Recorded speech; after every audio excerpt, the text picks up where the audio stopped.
yellow. It is a yellow fire, yeah. Hello, I'm Sean Kidd and this is Unit 5, Question 43, Campfire Cooking. So this morning I'm going to be talking about a few things around cooking on a fire, cooking in a campfire. And I wanted to first cover food hygiene and food safety. So with regard to food hygiene, it's very important that before cooking, that both we and the area that we're cooking in is clean and hygienic. So that means that we need to wash our hands and we need to ask our participants to wash our hands before they eat or have any snacks. And that the area that we're cooking in has been cleaned appropriately. So that might be that you have a table that you can fold out with you, or a little crate, something that you can clean independently to the area, and that any of the equipment that you have has been appropriately cleaned beforehand and is appropriately cleaned afterwards. I use hygiene wipes to make sure things are clean, and also have a cloth and water so that beforehand I can wipe things down properly. And I also have a tea towel available to dry things off so that there's no residual dampness.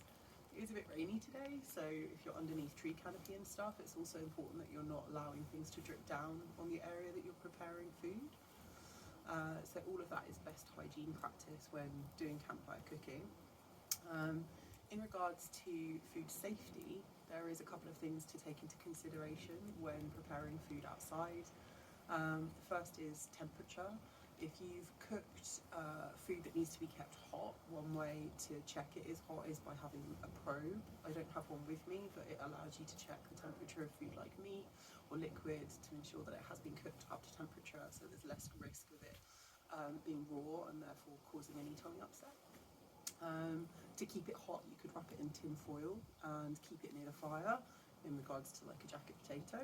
Or if it was meat and you were pre-cooking that in batches, then you could wrap it in tin foil and keep it in a separate cool box, which also acts as a hot box, kind of insulates the food. With cold food, you'd want to keep it in a cool box with ice packs to make sure that the temperature was low, particularly in hot weather.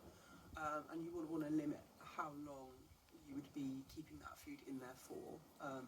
For example, certain cold food like, let's say, raw fish or chicken should be cooked as quickly as possible rather than stored in cold boxes for lengths of time.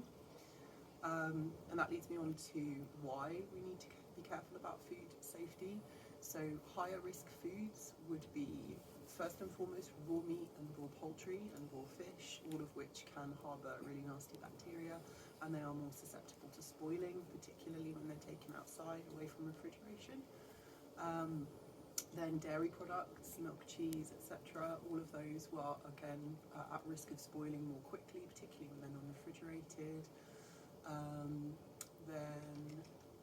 Salads, so freshly prepared salads, things like bean sprouts, all of those have a much higher likelihood of getting contaminated. So it's important that with all of those food groups, they are stored appropriately in proper packaging and kept separate from other foods that might be contaminated if they did go bad. And if I was working within a group and I was cooking those foods, I would make sure that that was very clear to the participants. So again, this box has got this in it, please do not touch or open it, and keep this separately. Similarly with any utensils that you're using to pick up meat, and again your hands, if you're handling any of those foods, making sure that you've got hand gel nearby or appropriate places to wash your hands to reduce any cross-contamination, any potential risk of bacteria spreading whilst you're cooking, and especially for any participants, and particularly younger participants who might not understand that. Okay, so here is my cooking setup. I'm in my back garden, but I'm imagining that if I was in a forest school area, that my fire would be appropriately cordoned off, so it would be an appropriate fire area. I would have checked the ground and made sure there was no risks that anything could set alight. Today is a very damp day, but it is also very windy, so I'm mindful that the flames haven't blown anywhere that they could cause any kind of scalding, or that I'm not at any risk of anything blowing out towards me. and it's off the ground as well, so I would have made sure all of that was very clear and that any of my participants that were near the fire would know about basic fire safety, not crossing any circles, the appropriate fire position, which is down on one knee, which I'm not doing today because it's very wet, and that I've got my hair tied back and that I haven't got any flappy clothing. My jacket is open, but I will close that in a minute. And I've let a big fire die down because the best fires to cook on are generally embers, because the heat is more evenly distributed and you get a more even coverage of where the heat is coming from underneath. And also, of course, you don't want to burn anything, including your pots and pans. I have put a grill over the top so that I've got a flat surface to put things on so that I can cook two things at once. And I've got appropriate pots and pans for cooking. Including the right utensils for doing so as well. Okay, so the rain is picking up, so I'm going to try and get our breakfast cooked as quickly as I can, and I'm making us some fried eggs to show frying, some beans to show boiling, and then I'll be toasting off some bread, providing it's not too wet.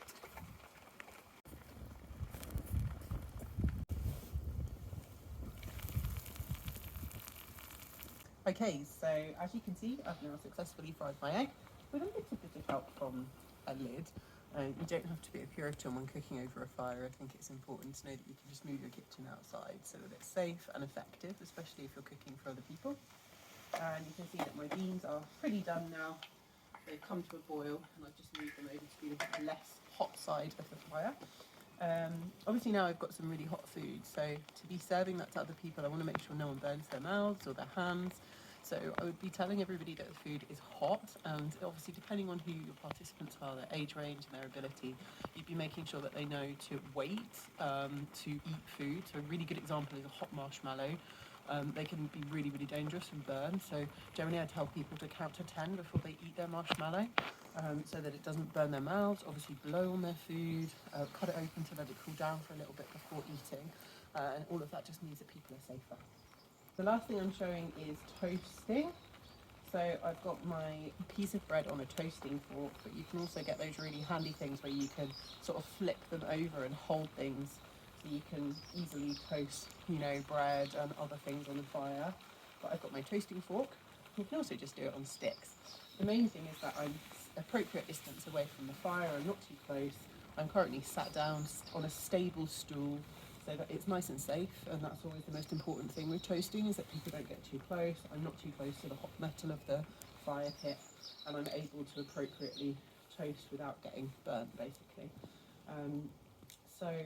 Yeah, I'm about to, the rain's just stopped, my toast's nearly done, I've got my butter, so I think I'm just about ready to have my breakfast. Yum! And last but not least, I'm going to make sure that my cooking fire is out properly. So I'm